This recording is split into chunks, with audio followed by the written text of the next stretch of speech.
guys, how's it going? It is Friday. Another week is done.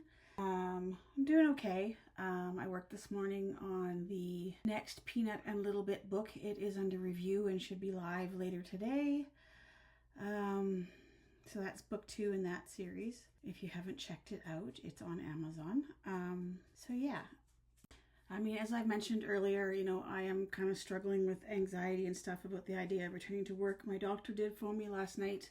He has the forms from disability and he wants me to come in so that we can go over and fill them out. So that's March, first part of March, I have to go do that. So I guess we're moving forward with that. I wanted to talk a little bit today about the anxiety that I feel. And there's probably a lot of people out there that are thinking, oh, it's all in her head. She just doesn't want to go back to work and lazy. I mean, I was one of you guys. Like, before I went through all of this stuff with my depression and stuff, I thought, oh, shit's just in everybody's head. Work through it, get over it. But then I actually started doing some research when I was diagnosed with depression. And, we were looking for alternatives to like the medicine and medication, because especially, now at this point where I'm trying to get back to work. Because on the outside, it can look like, you're done with treatment, you're okay now, right? But internally, my brain and body have been through trauma. And I wanted to explain a little bit about what that actually means. It's not just me being, not wanting to go back to work because I've had a year off. I mean, it's not like I've been on holidays. So, when you go through something life-threatening like a cancer diagnosis, surgeries, treatments, endless appointments, our brain shifts into survival mode. I mean, there's a part of the brain called the amygdala, if I'm saying that right. It is basically our alarm system. Its job is to scan for danger. During cancer treatment, that alarm system gets activated over and over and over again.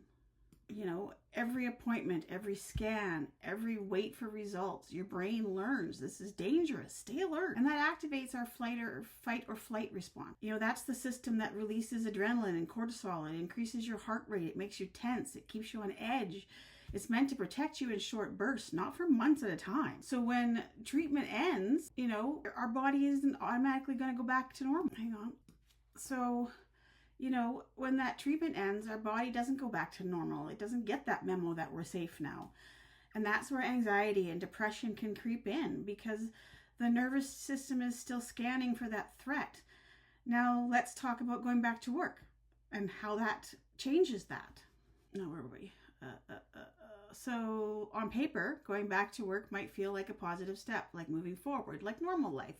But to a nervous system that's been living in survival mode, work can feel like pressure, responsibility, expectations, and your brain doesn't always distinguish between physical danger and emotional threat very well. So you might notice things like racing thoughts, tension in your body, exhaustion before you even start. Where was I? Irritability, brain fog, or even sadness that feels confusing. And you might think, why am I not just grateful and excited to be done? But it isn't weakness. It's biology. Your body is trying to protect you the only way it knows how. There's also something deeper happening. Cancer changes you. It changes how you see yourself. It changes your priorities. It changes your energy. So going back to work isn't just returning to a job. It's stepping back into a version of yourself that existed before trauma. And you're not that exact person anymore. That mismatch can create emotional friction. And I mean, I guess it's okay. But if you're feeling anxious about going back to work like I am after cancer, it means my nervous system remembers what it went through. Healing isn't just about remission. It's about teaching your brain and body that you're safe again. And that takes time. And so today I'm giving myself some grace. And, if you're in this space too, give yourself some grace. Your body isn't betraying you. It's protecting you. And we need to gently teach it that it's safe again. It's not just the physical part that you heal from. I mean, not everybody's the same. Some people take longer. Some people may never heal. Some people may never be the same. Like brain trauma, it can change a person. It can, I've had family that have had brain traumas and have never been the same. Their personalities change. It's because you're not the same person after that kind of trauma. Your brain rewrites itself. The signals change. the pathways change, you know, and people need to understand that. They need to say, you know, and don't look at the person and say, well, physically you seem fine. Because physically, you know, maybe they are.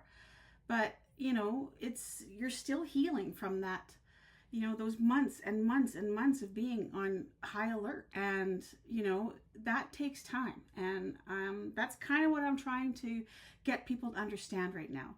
So, you know, it's about healing. It's about finding that new place for yourself. That's finding your new path. That's, you know, trying to build something different if that's what it takes. But yeah, it needs to happen, and you need to allow people to have it happen. You can't push them or rush them to be somewhere where they're not going to be. So, as always, guys, I love you. Thank you so much for following my journey, and I'll talk to you again on Monday.